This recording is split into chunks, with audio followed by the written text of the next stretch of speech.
Number 2, reading aloud your daily text. 国民幸福总值。国民幸福总值的想法是从不丹国王开始的。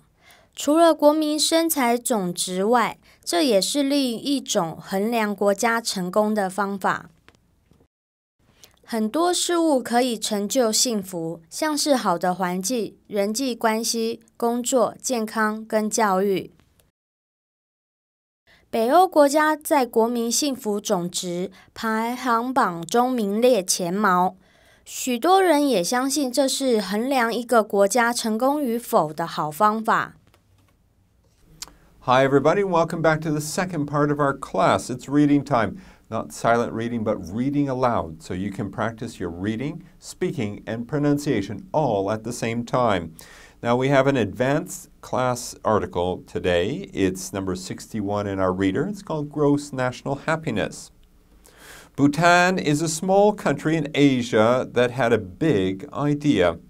In 1972, Bhutan's king introduced the concept of gross national happiness, GNH, to the world. GNH measures how a government's policies affect the happiness of its people.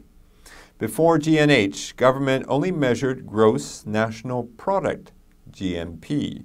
Here's the equation for measuring GNP. GNP equals C plus I plus G plus X minus M, where C stands for private consumption, I stands for private investment, G stands for government consumption and investment, X stands for exports, and M stands for imports. In other words, GNP measures a country's income. It's based on the assumption that money equals happiness, and that the more money people have, the happier they'll be. But is the assumption true? Bhutan's king didn't think so. He agreed that people needed money to be happy, but he also thought that people needed more than just money. For one thing, Bhutan's culture is based on Buddhist values, and the king wanted to keep those cultural values strong. He also thought that it was important to protect the environment of his country because people cannot live well without clean air and water. In addition, he believed that the people of Bhutan needed to have good relationships. And finally, he felt that he had to govern well in order for his people to be happy. However, everyone has different ideas about what makes people happy, and maybe people in different countries need different things. Some other factors that have been suggested include a good job, good health, access to education, safety, peace, freedom, and social equality.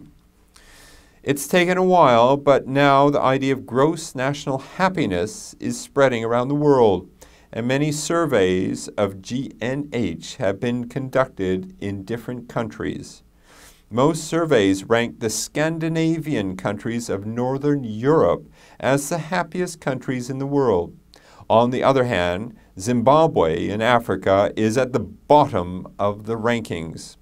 In conclusion, GNH is becoming recognized as an important indicator of a country's progress, and many people are beginning to believe that it's a much more reliable indicator of a country's progress than is GNP.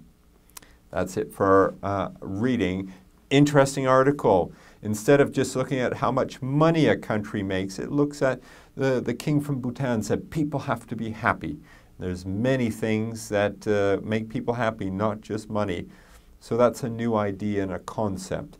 But it's also interesting to see Northern Europe seems to be the happiest place on earth, whereas Zimbabwe in Africa is not doing so well. How about Taiwan? Is Taiwan a happy place? I think so. It's not too bad, but it can always improve. That's where you come in, help make Taiwan a happier place. Now that's it for our reading. Let's go on now to the next part of our class.